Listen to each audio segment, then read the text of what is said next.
Hey, y'all, it is another episode of the Late Night Vision Show, episode number 196. We are creeping up.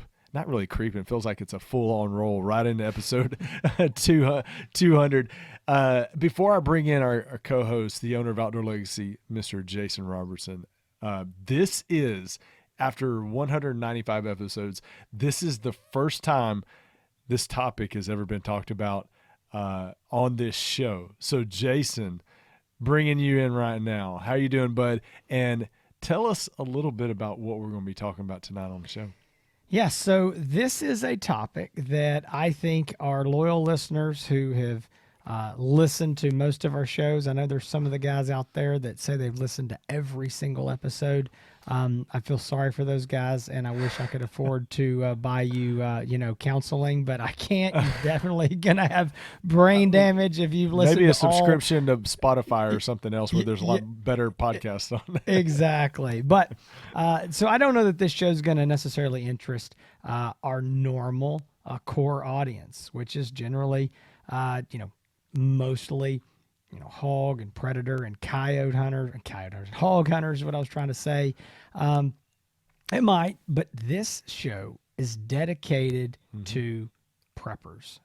These are guys who are not necessarily hunting. They may be hunters as well, and they may use these optics for hunting, but they are preparing for emergency type situations. And I know Hans and I were kind of talking before the show started about, what kind of situations are guys preparing for? And I think you had a pretty good kind of a definition of that. I mean, what did you say there before the show? Oh gosh, now I got to go back and remember all the genius things I was saying in our I don't know. meeting. I didn't say genius. Oh, okay. I'm sorry. Yeah. So that I think the word prepper or prepping has a stigma about it. In some circles it can be negative.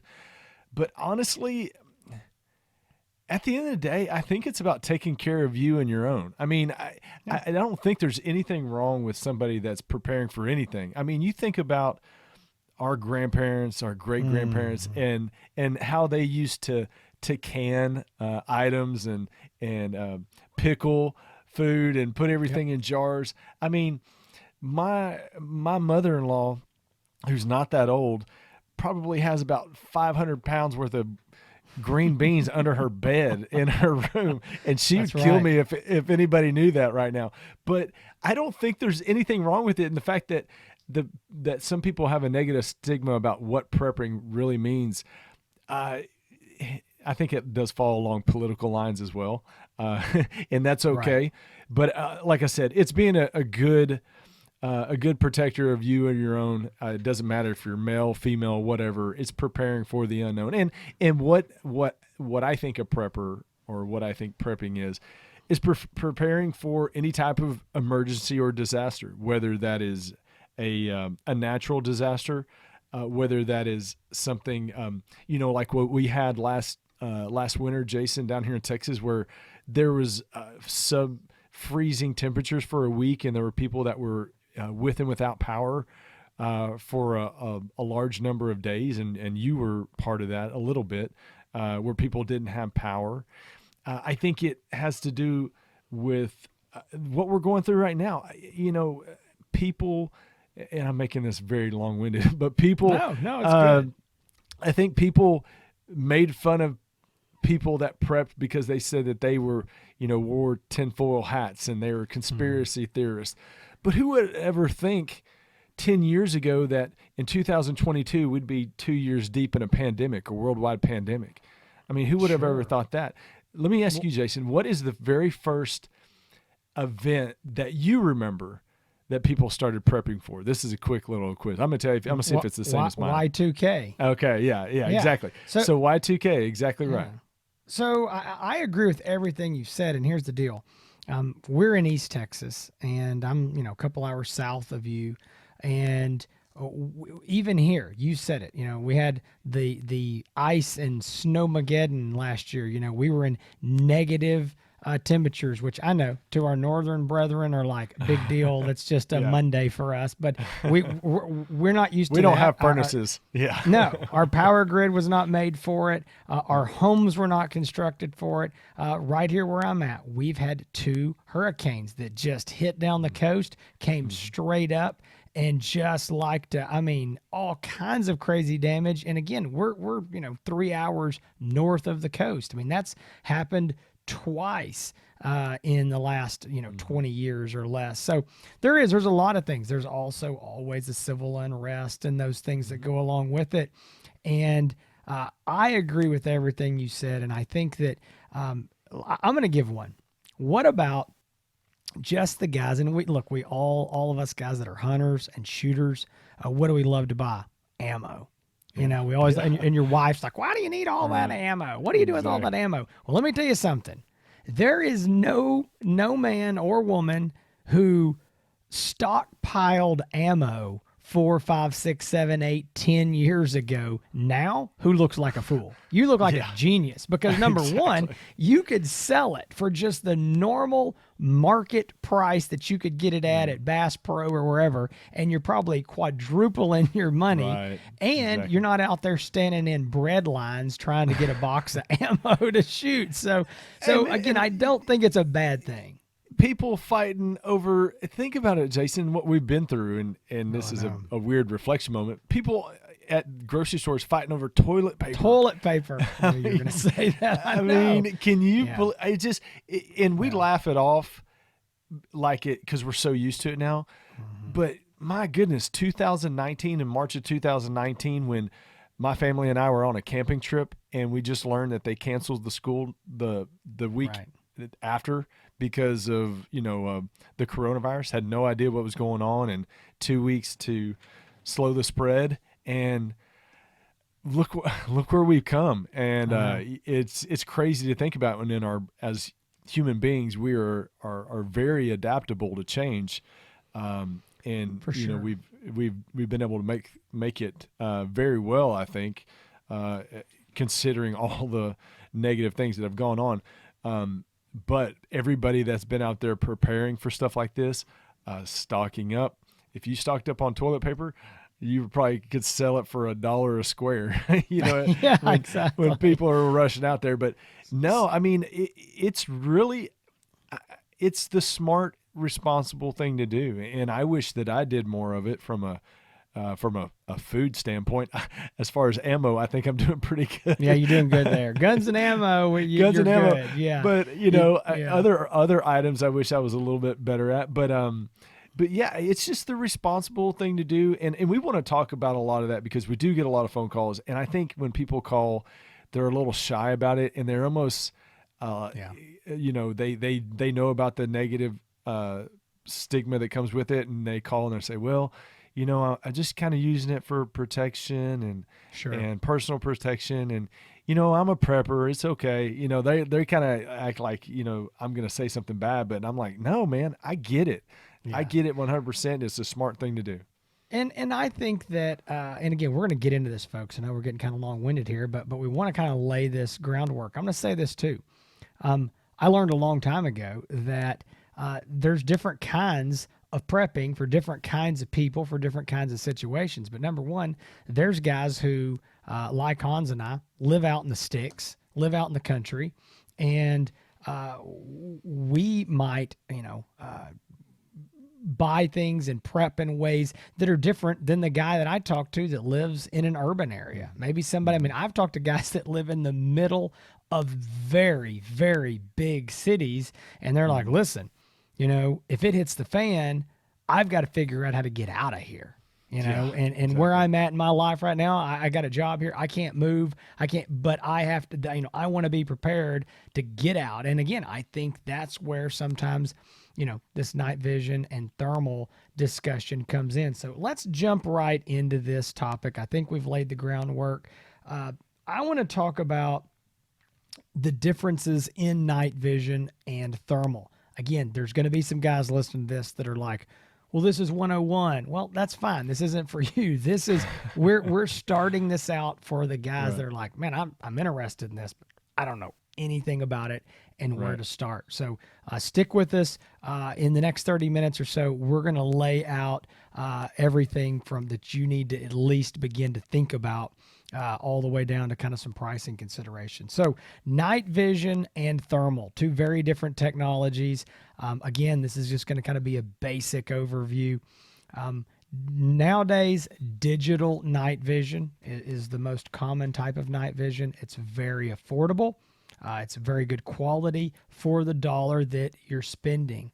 When you think of digital night vision, think of a trail camera that you would put out on the side of a tree to, see deer or bears or whatever. You put on a corn feeder. It's the same technology actually that you would have on a security camera outside of your house or, outside the grocery store. It uses infrared LEDs, and it illuminates. Again, this is light that you and I can't see. It's infrared, but the scope can see it. You're normally looking at a black and white image. And then we talk about thermal. Now, we'll kind of get into the pros and cons of each here, but thermal is basically a technology that this is, probably putting it oversimplified, but it reads temperature. So it looks out there. Everything has a temperature. Everything has heat in it. So it picks that up and it gives you a black and white image. Again, there's different color palettes and things you can use, but it's normally going to be a black and white image. And the hotter the object is, the more it will glow or stand out. And so where night vision is basically just a black and white image, a black and white video image. Thermal is, again, animals, people, cars, anything that's got heat in it stands out and glows, and it's very easy to see.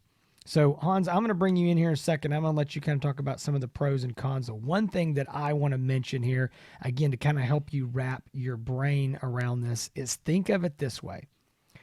If you take, let's say Hans goes and puts on his camo, all right, like he's going out hunting, and he goes out and That's pretty much every day. that's pretty much, he's sitting in camo, That's probably camo underwear Work pants. right now. Oh so, yeah, going to town, going out to eat with Exactly. my wife. She hates it, but yeah, Yeah, that's. I'm sure. So not Hans saying is much. out there tonight, and he's out, say, at 100 yards in his camo, and he kind of gets over by a tree and by some brush, and he leans up there real still, and he's just leaning against that tree looking at the ground.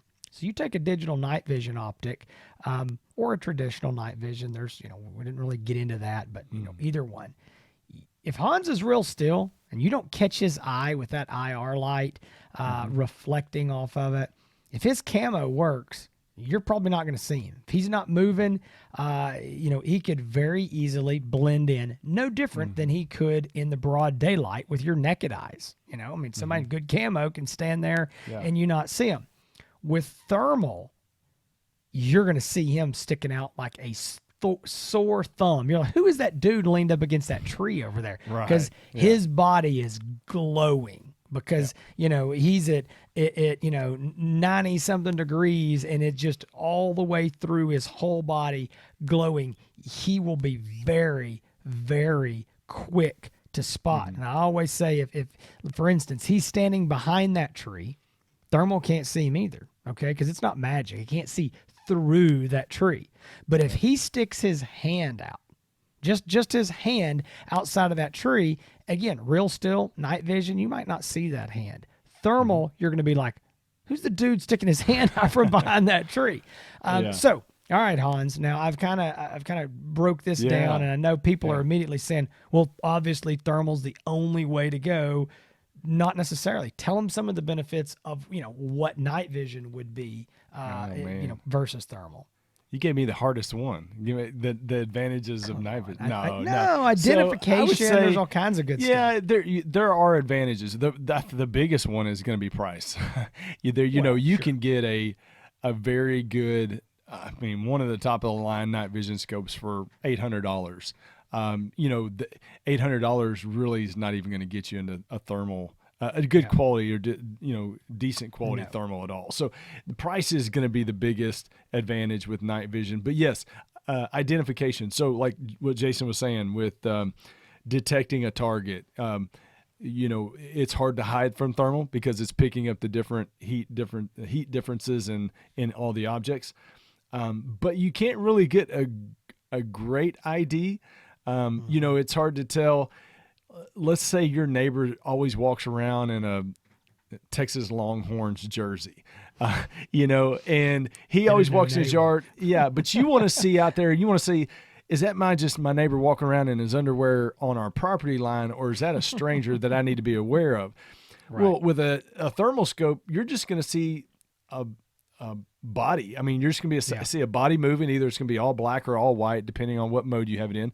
With night vision, you could flip on night vision and see, okay, well, he's got a Hook'em's, horns, Longhorn jersey on, number 13. You'd be able to see, it's grayscale, so you're not going to see a lot of colors, but you're going to see darker colors and lighter colors if they have clothing on.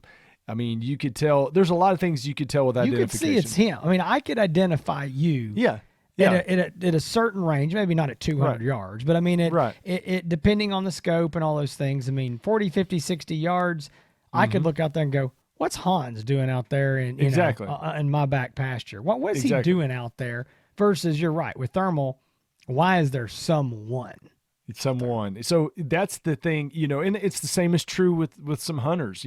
Why a hunter, a coyote hunter might choose a night vision scope over a thermal. It's because that person is concerned about shooting their neighbor's dog and thinking that it's a coyote with a thermal because you can't really tell, the difference in the hair and that type of stuff. So night vision advantages, obviously price, identification. There's also with night vision, you see a lot of these PVS 14 and night vision tubes, we don't talk a lot about on the shows, but navigation, being able to navigate in the dark and to see the contour of the ground. You can see be able to see a hole, which I tend to be the person in the group that always finds the one hole out in the pasture, when I'm walking, with my thermal and end up falling on my face. But night vision, you have a better, you can maneuver better, you can navigate better, you can see through glass with a night vision tube, not with a traditional IR scope, because that's going to not IR with digital night vision with an IR. Yeah, that's going to bounce off the light. But traditional with a tube-based night vision, you could see through glass where you can't see through with a night vision. I'm going to say one quick thing. I'm going to interrupt you and say this. Hans is right. Now, what he's talking about is really cool, but you've lost your value and price. When we start talking about PVS 14, Gen 2, Gen 3, whatever, I mean, you're going to be looking at I'm just going to say 2,500, 3,000 minimum going on up there. So if you're saying, hey, I want to get my helmet and flip my PVS 14s down and walk around, I mean, you're talking money. Okay, so I'm not saying it's a bad thing, but that's a lot of money. Exactly. It's different than the digital night vision that he's talking about for $500, $600, $700, $800, $900. So you're as far as the night vision and thermal, like you said, alluded to, you're always going to have an advantage with detection with thermal. You're going to have an advantage with identification with night vision. Bingo. So I'm going to say one last thing here before we kind of move on. There is one more thing you need to know about. If you're using digital night vision, or to be honest, even Gen 2, Gen 3, and you're using an IR illuminator, while this is something you and I can't see, our eyes cannot see it. When you point that IR illuminator that normally looks like a flashlight at someone, it's got a red glow in the head of that light. Okay. Yeah. So if the point is, if Hans is out there and he's 100 yards from me out there in my pasture, and I put a digital night vision scope and point it at him, he can look back at me. Maybe he can't see me because it's dark, but he can see a soft red glow, and so he can know there's somebody there, right? And then the last thing I was going to say about that is, if Hans has a night vision scope, he can now see my IR illuminator like it's a lightsaber. Okay. Yeah. He can see it just like if I was waving around a regular visible white flashlight. So, if Yeah. you see me out there in the field and I'm waving that flashlight around walking, you could see me with your naked eyes. Well, if you're looking through a digital night vision or traditional night vision and the other person is too, and you got IRs, you're going to see each other. Again, thermal, Yeah. somebody with night vision looking at someone with thermal, if they don't see that person, they're not going to see them. There's no light, there's nothing Oh, yeah. emitted. So it's just something to consider as well.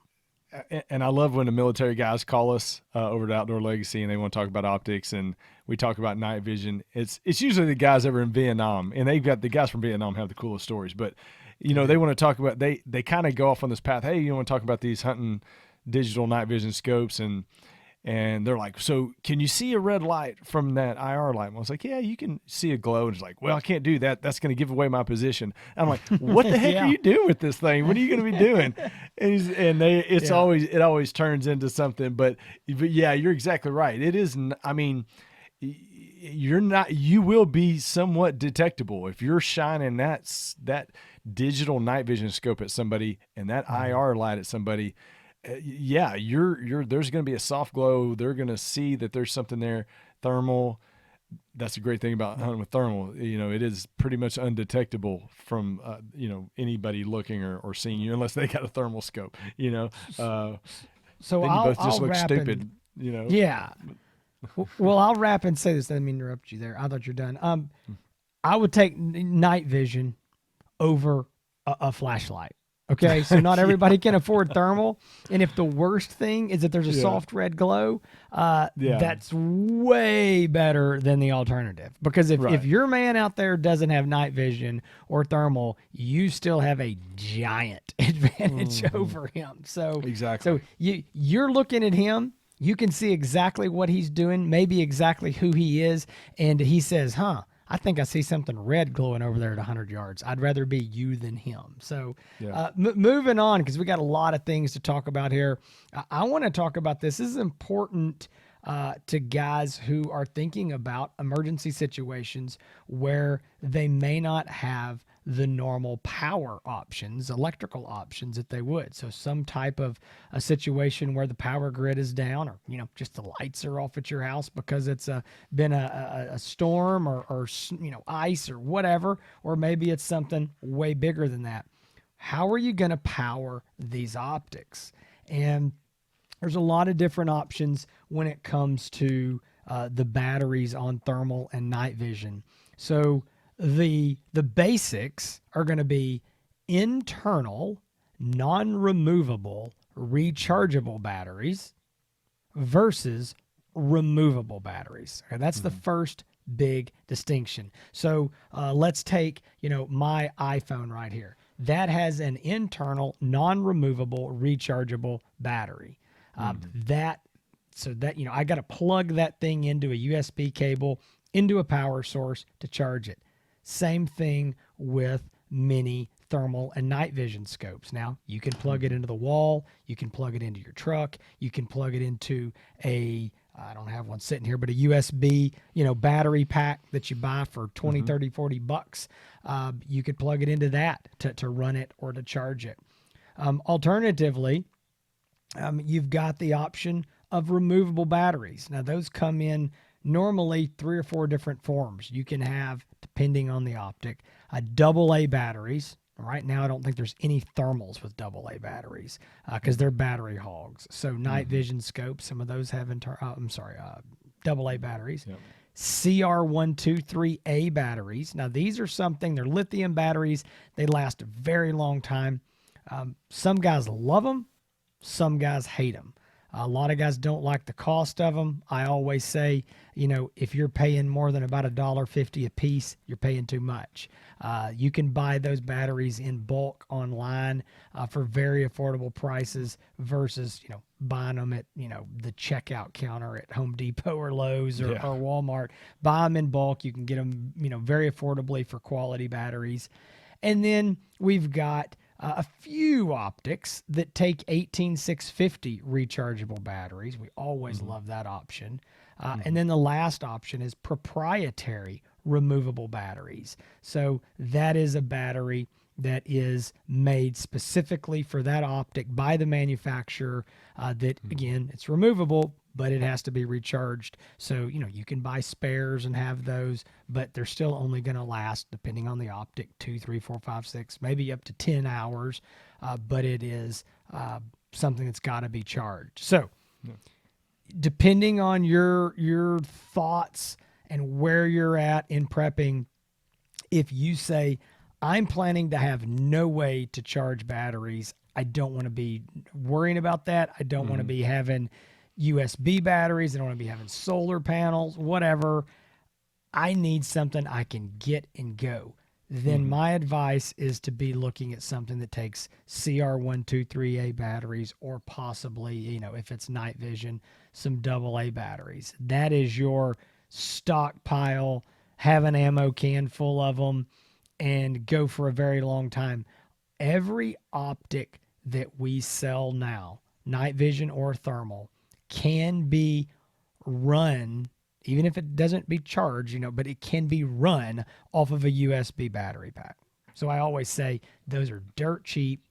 Charge them up, buy some extras, keep them around. That's a good spare gas can for any of these optics, is just plugging in with a USB wire. So that's my 2 cents on batteries. Yeah. I mean, a true pepper, their power is, really high on their list as far as how you're going to power the scope. Correct. If the electricity is not working or whatever. And yes, anytime you talk about proprietary batteries, internal batteries, you can hear the sigh on the other end of the line. It's like, oh, That's right. It's like air coming out of the balloon. But yeah,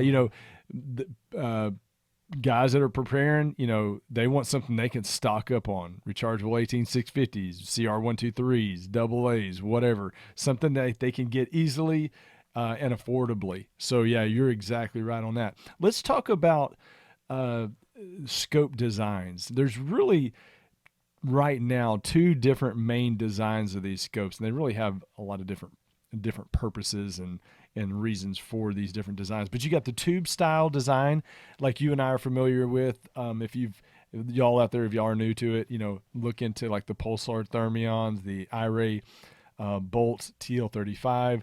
AGM's got the new Adder coming out. That's a tube style design. Am I missing any, Jason? I don't think so. The Thermion, Bolt, and Adders. That's them. Those are, and when we say tube style, those are what you think of that look like it's a thermal or night vision scope that looks like a traditional daytime scope. So it almost looks like it has turrets on the side and on top. It does have a tube. These are scopes that mount very well on a bolt action, but also mount well on an AR style rifle. So you have the tube style design of night vision and thermal, and then you've got what we call the block. The block. I don't know version. if that's a good word. You got a better word? It's not, but honestly, most people describe it as a brick. So it's the square rectangular. Block is nicer. Yeah, block is nicer than brick. But so you've got that boxier, blockier, brickier looking design to the Envision, which a lot of people associate with thermal or night vision. So it's, that is, those are scopes that typically mount a lot better on just an AR style rifle that you see. But, for prepping and for people that are preparing for whatever disaster, convenience is a big factor to them. We all hear about people that pack a bug out bag. Well, you can only stash, so many pounds of peanuts in a bag and also stick a scope in there, whatever you're packing, 14 rolls of toilet paper and peanuts. I don't know. Cause the two go, let me tell you, the two go hand in hand. Let me just say that. Oh gosh. So we've derailed. Yes, exactly. So, these guys got these tactical backpacks. There's 37 different pockets, and how am I going to fit, each pocket is designated for each item. Convenience, being able to put this thing somewhere, easily get to it, not take up a lot of room is a big, of big importance to them. But also what you're going to do with it. If you are using this as something to spot with, if you're trying to look around your home, your property, wherever, if you're just using it as a monocular, You want it to be probably a smaller design, a smaller brick, a smaller block design that fits in your hand a little bit better. But also, if you're going to be mounting it on a rifle, having what we talk about a lot, where people use a scope as a monocular and a rifle scope, but being able to have something that can go on the specific rifle that you're going to be using, whether it be a bolt action or an AR style rifle, is a big thing to consider. But I think that the majority, and you can tell me if I'm wrong, Jason, but the majority of the people that I talk to that are preparing generally are thinking of it as a monocular first. Do you see that as well? Yeah, I think it is common, and we're gonna, I think, somewhere on down here if we can ever get there. Yeah, I think scope we've got some versus discussion we're on down, that later on So- down the road we do. But yeah, so yeah, I think you're exactly right. This is the big thing. Hans has already said it, and I'm just going to reiterate it. You get a traditional daytime scope looking thermal or night vision scope. Again, 30 millimeter tube, looks like a daytime scope. That's what you need if you're going to go on a bolt action rifle. I mean, there's some exceptions, or any kind of fixed stock rifle. The reason is eye relief. You take one of these smaller block style designs and you mount that up there on your bolt action or your lever action or whatever it is with a fixed stock, you're going to have a very hard time getting up on that and getting your eye up where it needs to be. That's very difficult to do. Also, I'm going to take a little rabbit trail and say this. Every single one of these scopes mounts with a Picatinny mount. You are going to have to have a Picatinny rail. If you're going to put this on a small rifle like an air rifle or a 22 or some 17s, most of those have dovetails, not Picatinnies. You will have to have an adapter. Every thermal scope, it uses a Picatinny rail. Now, again, 30 millimeter tube, you can buy your own rings and whatever you want. So again, you got a little advantage there. But if you're going to go on a fixed stock rifle, you're going to want to go with one of these traditional style scopes. Again, those traditional styles, as Hans alluded to, work just fine on AR-15s. Now, here is what I think Hans was talking about with his bag of peanuts is if you take I was perfectly clear with what I was talking about. You don't have to clarify. I was completely unclear, but I was getting hungry. I was thinking, let's honey roasted. I'm getting hungry. I haven't had supper yet. So what I was going to say is, though, if you're going to take one of these small block style designs, Hans mentioned this about a monocular. These scopes, I wish I had a couple to show here. I didn't even think about bringing them up here. You can grab that in your hand. It's going to fit in the palm of your hand. It's going to be like a monocular. It's small enough to shove down in a backpack. You got a big heavy coat on or something, shove it in there. You got a hoodie on with pockets in the front, you can shove it in there. So it's going to be dual purpose if you want it to be. You can hold it as well as having it mounted. You do not want to take one of these traditional 30 millimeter tube scopes and try to hold it up and look through it. And I'll tell you why. They're 12 to 13 inches long. You can't hold it with one hand because it teeter-totters. So you're going to hold it with two, and you're going to be like a pirate looking through a telescope. You can do it if you have to for a minute. It's not comfortable. It doesn't work well. And so, you're going to have two hands on it. Your arm out here is going to get tired. It's not what you want to do. So if you want, I know Hans is going to have all kinds of comments about I am dying. Pirates and telescopes, but it's true. So that's my 2 cents on it. If you want to mount it and forget it, if you want to put it on a bolt action, you need to go with the traditional 30 millimeter tube style. Or we do have some of the night vision optics, like some of the Sightmark Wraiths, that actually have a bolt action mount adapter that will allow you to, mount that on your bolt action, or that's what they call it, but again, fixed stock rifle, and it will bring that scope back far enough for you to see it, even though it's more of the block style. So there's a couple, variations to that rule, but generally speaking, not. So again, if you're wanting to use this as a dual purpose in your hand and on the scope, I would go with the traditional thermal design, which is Yeah. the block style. So as we call it. yeah, the brick. The All right, block, let's the talk brick. about something very important: Okay. magnification levels, because that is, you could really screw yourself up by buying the wrong optic with the wrong Ooh, big time. magnification level. Huh? Big time. I'm just Oh, agreeing. I'm yes, yeah. amen. You're on a You big topic. you will screw you up if you get the wrong the optic with the wrong magnification level. So first of all, let's define low magnification, what that really looks like, mid and high magnification. So as far as binoculars and scopes, the low end of base magnification, and these are all uh, digital magnification. Every time on a thermal and digital scope, every time you double the magnification, you cut your resolution in half. So these are digital magnification scopes. Hold on. Before you're right, but there's some people you might have just confused. Mm-hmm. The base magnification that we're going to talk about is optical through Right. lenses. It Right. looks great. Okay. Yeah. But what Hans is talking about is the zooming in. So Mm-hmm. if a scope starts at 2 power and you go, well, it goes to 2 to 16, that isn't like your 3 to 9 Leopold that you just grab and twist over to 9 and it looks great. No, he's right. This is digital. So these scopes are going to degrade. The image quality will cut in half, as he Right. said, every time you double your base mag. You go from 2 power to 4 power, image quality cut in half. Go from 4 power to 8 power, image quality cut Yep. in half of what it just was. So I Exactly. didn't mean to walk all over you there, but it's very, that's very, good. very important. Do not buy these scopes. This is I have this conversation a lot with guys that are new to this, that are preppers, and they go, well, it says it's 4 to 32. I'm like, 32 is useless. It's There'll be it's a 2 pixels left.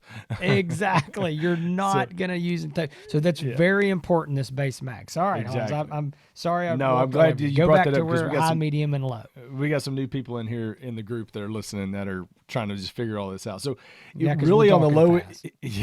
the low end of the spectrum is your magnification, base magnifications are going to start at 1 and 1.5 power.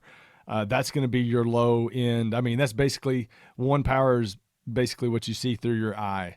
It's considered 1 power. So 1.5 power, that's considered low. I would say middle of the road base magnification is going to be anything like 2 to 2.5 power is going to be your middle of the road. And there are a lot of optics that fall into that as well. 2.5 power base magnification.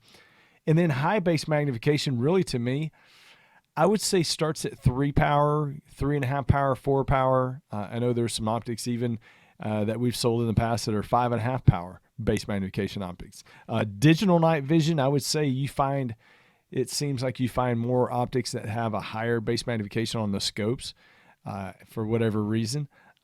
Thermal scopes, there's more of a mix. But yeah, low end of the spectrum is going to be 1.5 power, middle of the road, 2 to maybe 3 power. And then anything over 3, I think, is going to be pretty much considered higher base magnification. Now, Yeah.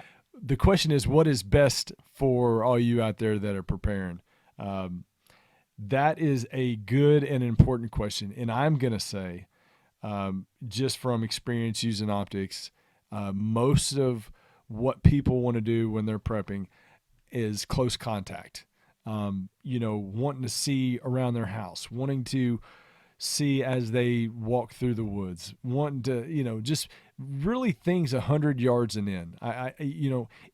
You think about an emergency disaster, and when I think about an emergency disaster, I think about chaos. I think about people going everywhere, just a mass amount of people trying to get to one place, or cars going everywhere. And that to me just seems like everything's up there in your face, kind of. And maybe not, but having a low base magnification like a 1 and a 1.5 power is going to give you a more natural feel. I guess when you look through the optic, it's going to give you a really wide field of view. That means when you scan side to side, you're going to be able to cover more ground than you would with any other, the higher base magnification stuff. When you get up into 4 power, 3.5, 4 power, even 5.5 power, when you look through that optic, it's like looking through a paper towel roll. Well, it's like looking through a Christmas wrapping paper tube. Exactly, I mean, it's exactly. very, very Yeah, narrow field of view. narrow. Yeah, Versus looking through on this low end a toilet paper tube. a toilet paper. There you go. That's a Yeah. better analogy. Yeah. So I mean, that's really a wide field of view is going to give you a better ability to move around, to walk around, to avoid things, to see things that you would have missed with, a higher powered scope. So I'm going to say with those examples of the ranges of base magnification, you probably want to stick on the lower end of that spectrum. Now, you get a lot of guys that kind of throw a wrench in the thing and they say, well, I'm using it for prepping, but I also want to go coyote hunt with it. Well, it's going to be tough to do both. It depends on what you're going to do more. Are you going to be more of a coyote hunter or more of a prepper?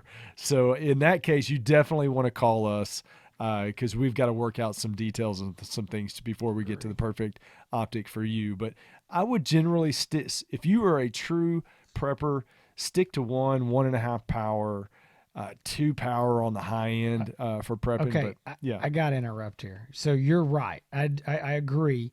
The one thing I would say is, when Hans gave what he considered, low, average, medium, high, whatever, my numbers were a little different. I mean, this is an opinion; it's subjective. So when he said that, I didn't want you to think that it's like this is set in stone. It was his opinion. I would change it a little bit, but here's one thing that I was thinking about the whole time. I agree with what he just said about, the 1.5, the whatever. We don't have a thermal scope on the market that we sell anymore that is what we would call a entry level all the way up to a high end that is lower than 2 power. That is the lowest. Am I wrong, Hans? Yeah, I am. There's a 1.5 power, right? yeah, yeah. We got the Rattler. So we got, there's we got well, there's two. We got the Hogster too. I'm sorry. So I made a big point here. We have 2 entry level optics that are basically 1.5 power. Everything else is 2 and up. 2.5, 3, 3.5, 4. I mean, there's a whole lot of those. So I will say I 100% agree. For prepping, I would much rather have a 1.5 power scope than a 3 power scope. Okay. Right. I mean, for like everything Hans said, but I think there is going to be some situations where a guy says, listen, and we're going to talk about price here in a minute when we wrap this thing up. Hey, well, I'm willing to spend some money. I want a nice optic. I may spend $3,000 or $4,000 on this optic.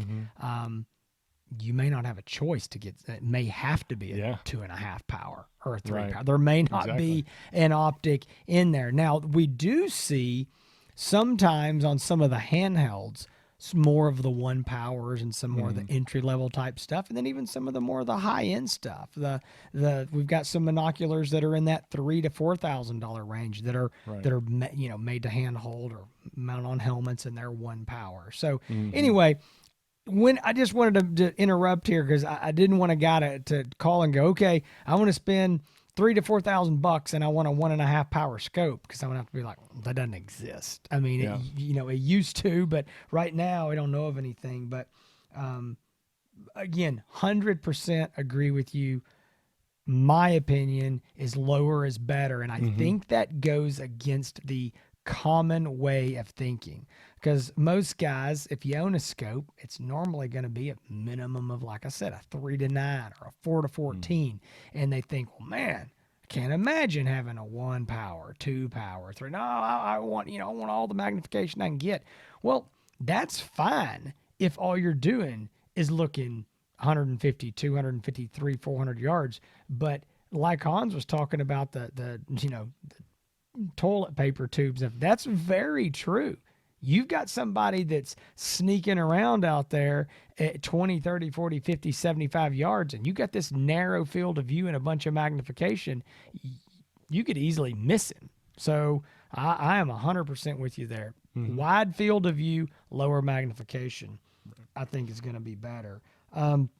Hans, I just kind of took over there, but I want to start. I know we're kind of run out of time. I want to talk about scopes versus monoculars. You got anything else on the magnification before we move on? No, and this shows are going to run long because this is the first time in almost 200 episodes we've ever brought up this subject. So we got a lot to cram in here. But no, it is. but We're getting close. I promise. we are. The thing, I think what confuses a lot of people is, should I get a scope or should I get a monocular?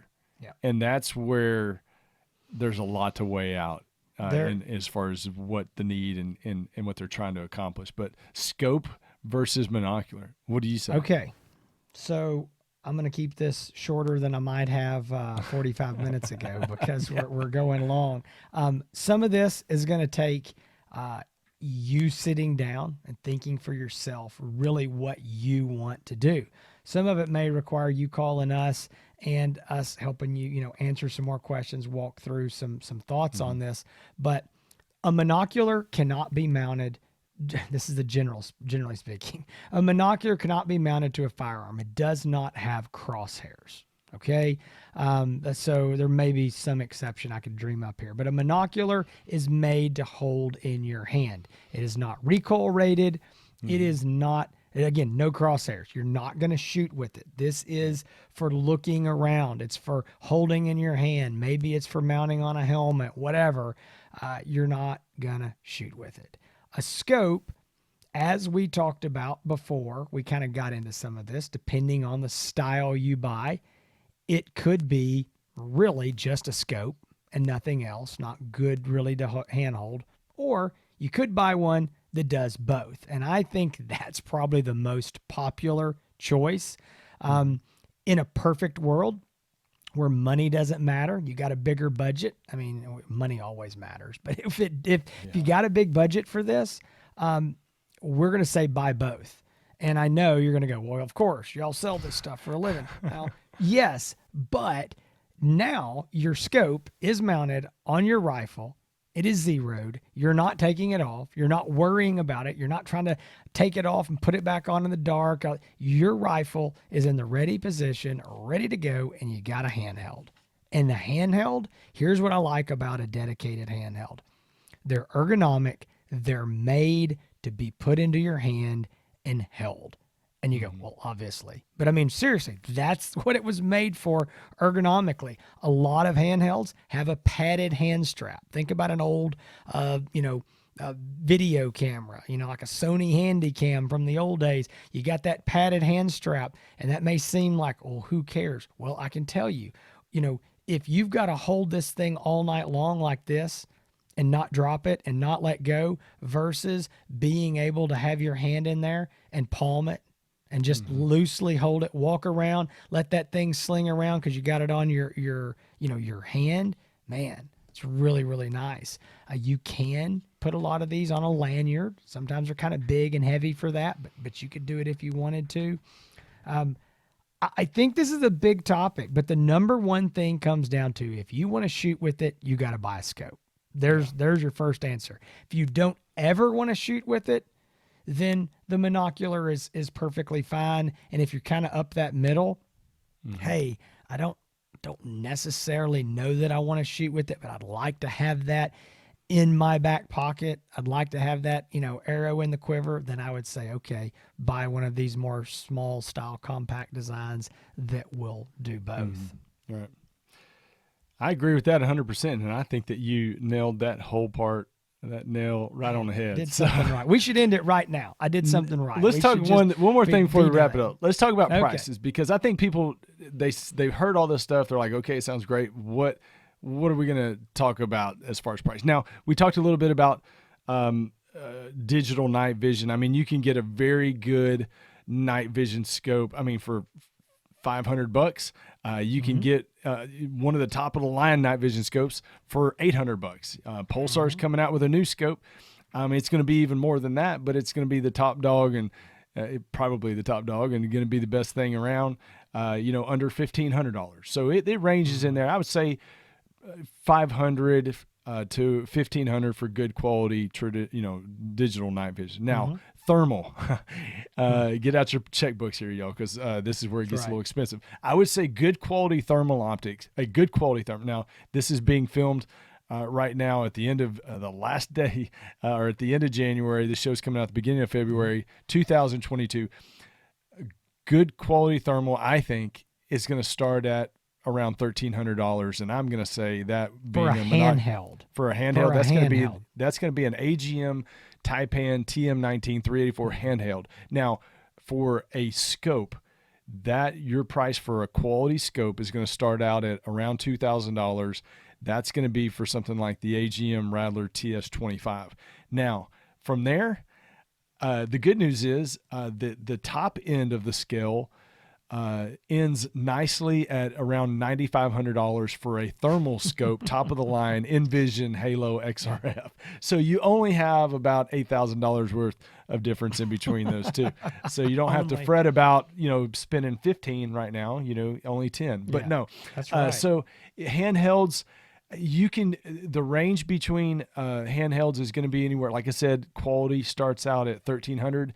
I think it really tops out at about 4,000. I mean, you can get a thermal binocular like a Pulsar Accolade, which is probably more than what a lot of preppers need, for $6,000. But $1,300 to $4,000. Obviously, Yes. the more, like Jason said earlier, the more you spend, the more magnification you're naturally going to get. Because these are designed for hunters, and people are using these to try to see out several hundred yards away to ID coyotes and pigs and whatnot. So, as soon as you start jumping up in price, you immediately start jumping up in picture quality, features in a lot of cases, and magnification. But realistically, $1,300 to $4,000. A scope, like I said, starts at $2,000.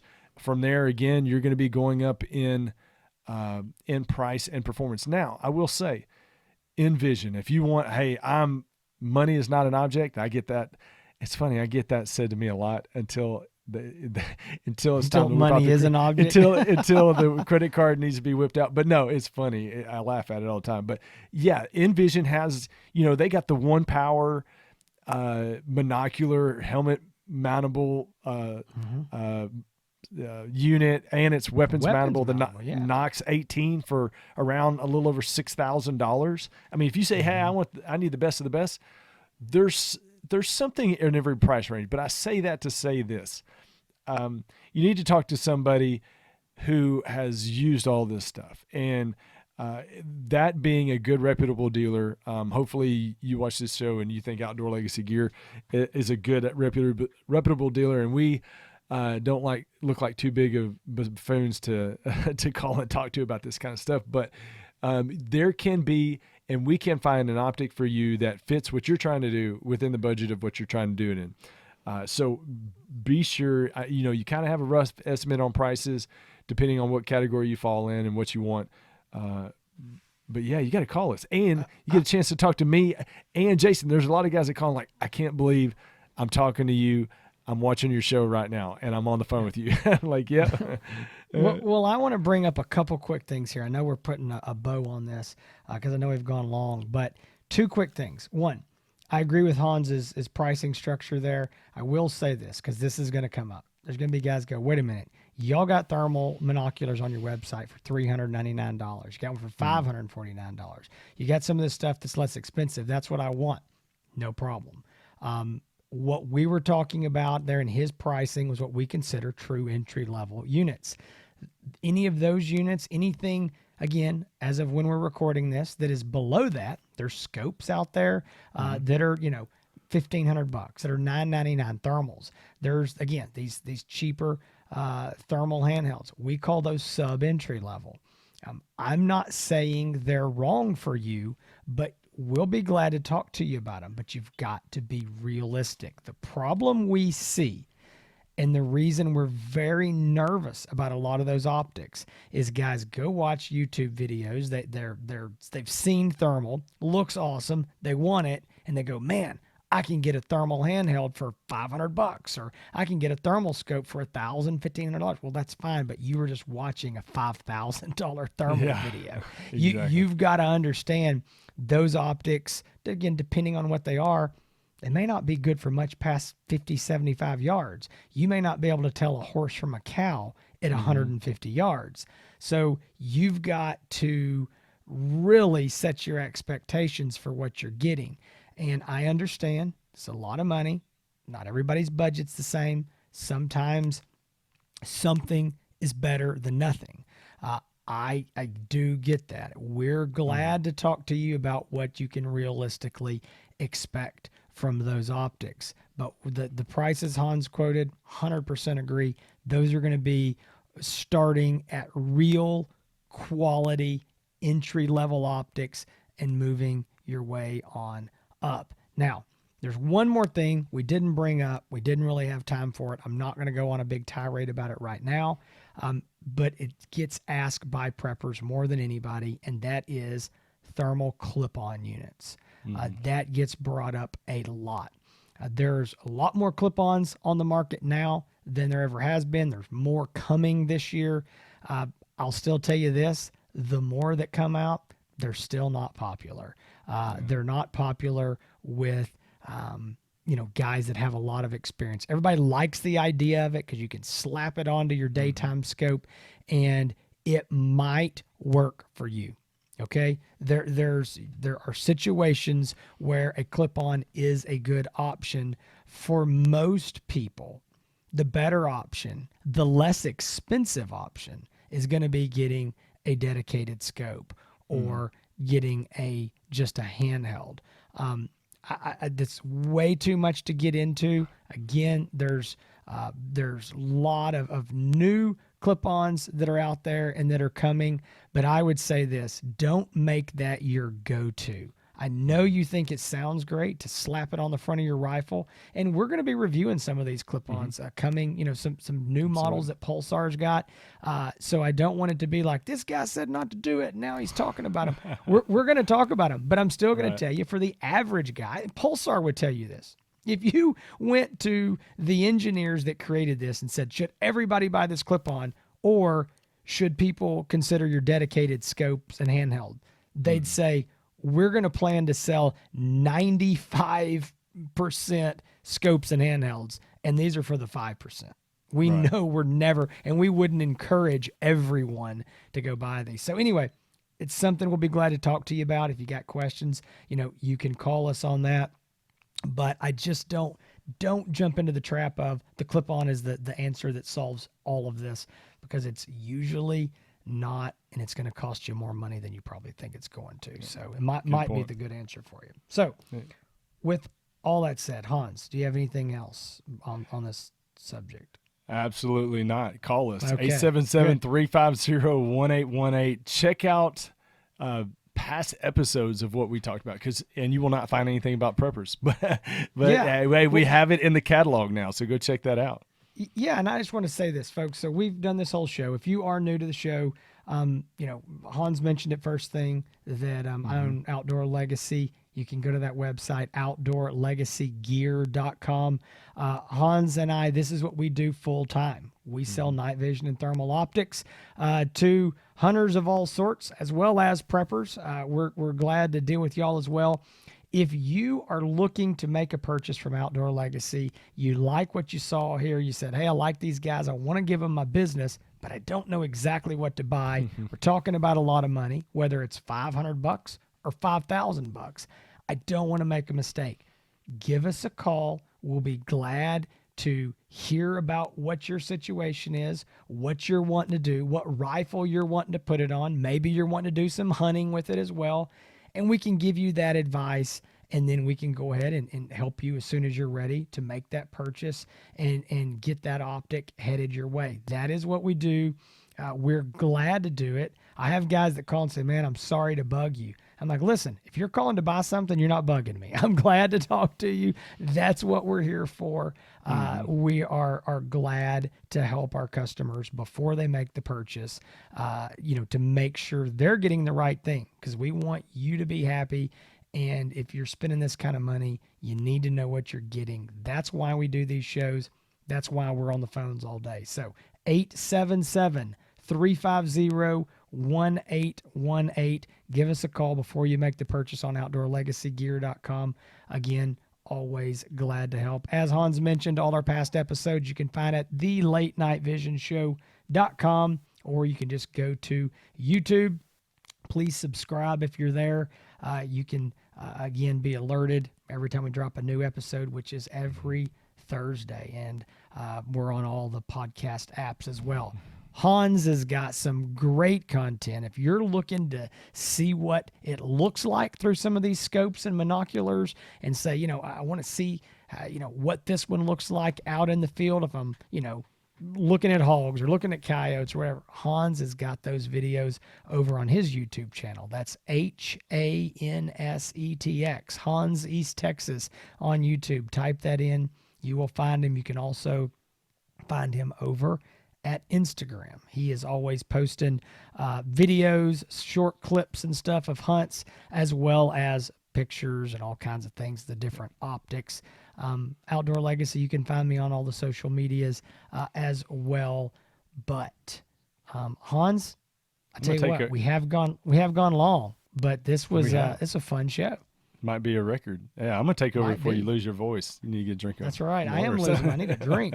Been talking too long. So this has been episode 196, y'all. Thank y'all so much. We will be back very soon. You know what? We've got a lot of reviews coming up.